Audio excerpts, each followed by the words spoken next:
There was a time when I was willing to kind of play along with some of these inventors with their secret proclivities. That was a decade ago. At this point, the answer is no, no, yet, never, ain't gonna happen. And the reason is, if I know what the result is going to be at the end, you'd be insane to start it at the beginning. All right? So it isn't for nothing that since 1992 and 1993, I've been having meetings and doing briefings for the head of Army Intelligence and the CIA director and putting together presidential briefings and moving around with, you know, getting Rockefeller to host the Clintons at the ranch to go through all this stuff with them. Some of this you know, some you don't. But you learn through those lessons. And what I have learned is where I started. Disclosure, complete openness about all these technologies. You cannot fix this problem from the consciousness that created it. And greed, avarice, secrecy, that's what's gotten us where we are. That is at the core of the massive oil, fossil fuel, national security superstate that we have built up around us. So if you use that same consciousness, you're not going to escape from that black hole. So we have to have a whole new consciousness that guides these endeavors, or we're going to repeat history over and over and over and over again. And that is the great tragedy of our time, is that because this subject is sort of the stepchild of science, and there has been a divide and conquer nature to all these inventors who, one will pop up in England, one will pop up like Stan Meyer in the Midwest, one will pop up in Australia, one will pop up in South America. And there are all these sort of lone wolves out there that are easy to pick off one at a time.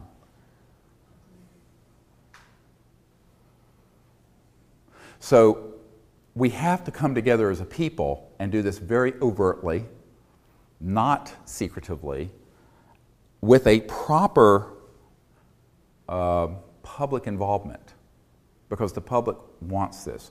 99.9% of the people on planet Earth would benefit from this. There is a very, it's not the 1%, it's the 0.0000001% who would not benefit from this because they are the ones sitting atop the petrodollar system, the macroeconomic order, and particularly the fact that it is run, and everything we're using is run on a metered, linear energy source, even solar and wind. The big $2 billion solar farm being done out in the desert of California. I mean, that's a huge thing, but it's all centralized with a centralized utility. What happens when you have something that would fit on this table and it will run your house? Pulling energy from the quantum vacuum or the zero-point energy field. You don't need utilities. How many people have stock portfolios with utilities in them? Bye-bye.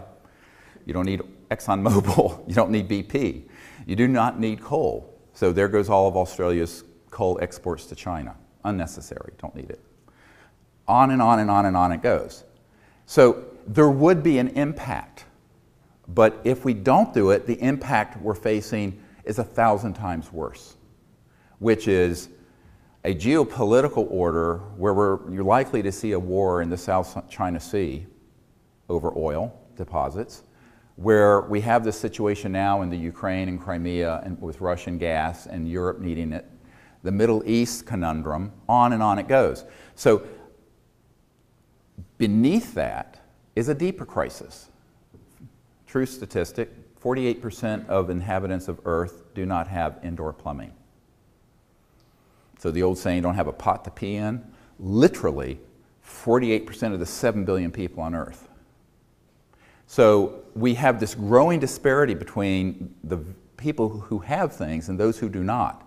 But that is what happens, and it gets very extreme before every massive global revolution or war, like in the 20s before the Third Reich rose. I think we have to begin to look at this and say, how can we stay on this path when the outcome is huge problems with the environment? Even if you don't believe in climate change as a result of fossil fuel, these other issues are going to catch us before that does. So long before we have a problem with the climate, which actually we're having a problem, the UN report that came out this week makes it quite clear.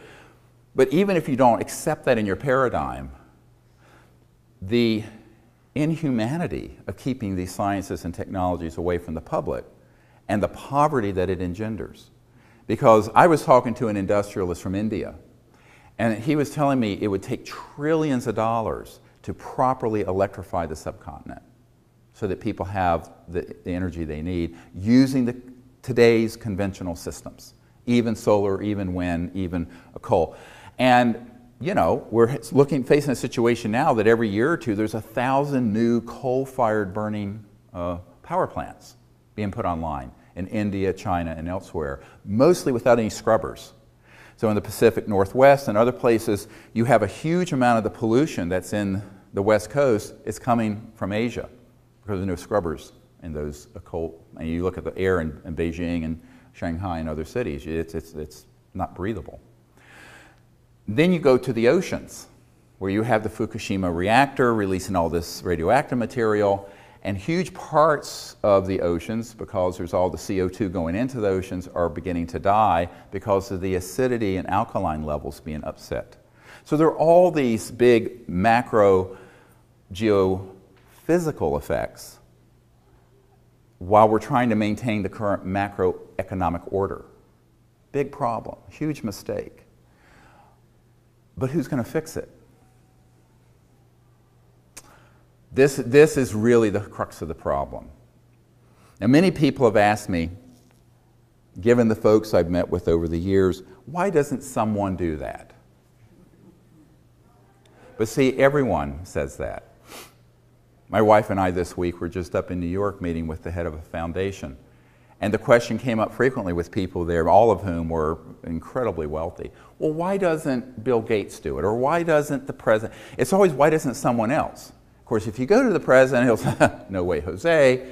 And if you go to billionaire X and billionaire Y and billionaire Z, many of whom I've met with, they'll go, you know, one of them once said to me, we all want to be first to be second.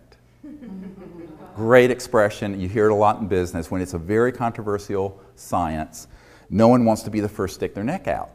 So this becomes then a leadership issue, which is what I've tried to provide some clarity to in my own humble way, being not a significantly wealthy or powerful person at all, but knowing what I know, try to share it with the public and try to create a momentum towards disclosure, not only of the fact that we're not alone in the universe, but that the secret behind these UFO propulsion systems and energy systems would give us an entirely new planet. Beautiful. But there are stakeholders who are very, very powerful who aren't happy about that. Now, you know, at the World Economic Forum at Davos a couple of months ago, it came out that there was about 17, they said 35, but it's actually more like 32, and the Swiss Institute said more like 17 people and corporations that those people control that have about the equivalent of the net worth of the lowest 50% of the world's population, which is true. And some of these folks I have met with and briefed over the years, and in fact very recently. As some of you may have heard, I can't go into any details about it, I was asked to go to an island in the last few months with about 120 world leaders and people from Goldman Sachs and McKinsey and Boston Consulting Group and various people, and I wasn't allowed to bring any assistance, or I could have brought my wife, but it was too, she didn't feel like she didn't like traveling so much, and so I went by myself, and it was daunting. Not because of who was there, but what the task was, because there were either people there who knew that this existed and were seething that I was on the agenda, or there were people who knew nothing about it and had no foundation for understanding it, and I had 45 minutes to discuss it. Now, you know, that's the nature of these kind of confabs, if you've ever been to any of those sort of things, but we made a lot of progress with that, because the head of this institute that hosts this event every year ended up asking us to take the Disclosure Project 2-hour DVD that has all, you know, dozens and dozens of these military witnesses, and also has the the presidential briefing document, the early ones that we put together, in there, embedded in a PDF file, and sent it to the top 50 people who were there. So, and that was just recently, or 30 people. So we're continuing that educational process. But time and time and time again, whether in LA, I was giving a talk to a group, and there were about 110 people there, but 12 of them were billionaires. And every single one of them would say, well, I wouldn't want to do something like this, but so-and-so might. And it's kind of like the little red hen, you know? Everyone would like to see this happen, nobody wants to do it.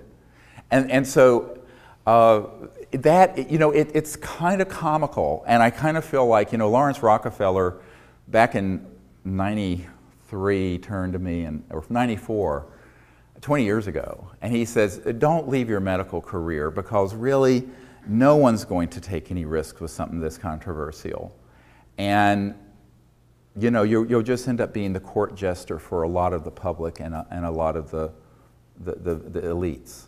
Not court jester, but you know, information or infotainment, but no one's really kind of stick their neck out on this because this is too heavy a lift.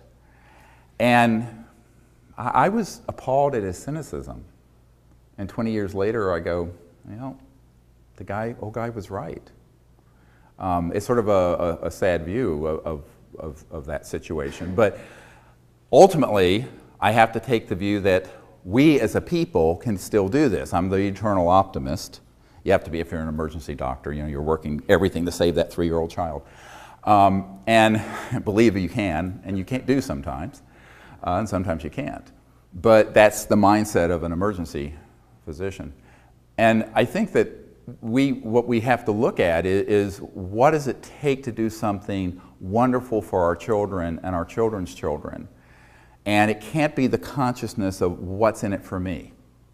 And that's, of course, the whole concept of venture capital and most technological plays. For example, here's a mistake many people have made. They come up with one of these systems. Maybe it's a prototype that's only putting out 100 watts of, quote, free energy that's coming from the vacuum, i.e. over what's going into it. So say, there's 10 watts going in and 100 watts coming out. I know many people. There's a man at Lawrence Berkeley Labs who had done this. And they get approached by someone who says, oh, well, work with me, and we're a VC group, and here's $50 million for a startup. Guess what? Those folks are either shilling, they're fronting for the intelligence community, or they're sincere, but then someone comes in later with $5 billion and buys them out. I met with such a man not long ago at my home in Virginia, out at our farm, and he says, oh yeah, well, $50 million wouldn't be a problem, but I would want to have control over the corporation and the technology. I said, I don't think that's really a good idea. Have you ever gone mano a mano with the national security state? He says, no, but I've done lots of, apps and, stuff, and, he thought this was like coming out with a new iPhone app. So that's how little he understood about what we're facing here. And I said, well, the problem with that is, let me just ask you a question. If you put $50 million into that research and development program and came out with a prototype of something that would run people's homes, take them off the grid, self-sufficiency, lift the third world out of poverty in 3-4 years, 5 years at the most, with the way technologies can spread today in the world. But someone offered you $5 billion for your $50 million funding. What would you do? He says, I'm a businessman. I would sell. I said, no, you're a money whore. And you have just sold out the future of the world to another front organization that's going to bury it. Now, there's a term for this in our community that I use called black shelving. Black shelving means a corporate interest will buy up a technology because it is a threat to other horizontally and vertically integrated parts of their corporate structure, and just put it on a black shelf and keep it there. Now, there's a man who's a 747 pilot for United Airlines who's retired now, but he grew up with a gentleman who was inventing amazingly efficient carburetors in the 50s that were getting these heavy clunker cars, those great big cars that were running and getting 80, 90 miles per gallon because of some of these electromagnetic things that he was in. Well, the auto companies and the oil companies kept buying him out. And he retired on that money. And his attitude was, I got mine, I'm rich now. One of the scientists, a lieutenant colonel down near the Huntsville Space Flight Center, Redstone Arsenal, Alabama, I was at his home, and he has worked a great deal in this area in classified projects. And he was looking at one. It was a gentleman who had an electromagnetic motor. And he tested it. And this is a PhD physicist, by the way. He said this was the real thing. This was not one of these frauds and tricks that are out there on the internet, most of which we'll get to in a moment are tricks and frauds. And he said this was the real thing. The guy disappeared for a few months, and next time he saw him, the guy had a Lamborghini and Armani suit, seriously, and wouldn't even talk to this physicist and said, I can't talk about that technology, it's been sold. That was in the 80s. That was 30-some years ago. Now there's another part. So if you get past the national security apparatus, there are all these business traps where if the money is initially clean, but the entity is controlled by people who are mainly interested in money and power, they're going to sell to someone who will black shelve it. It's not if that will happen, it's when. Because we have documented that this has happened over and over and over and over and over again.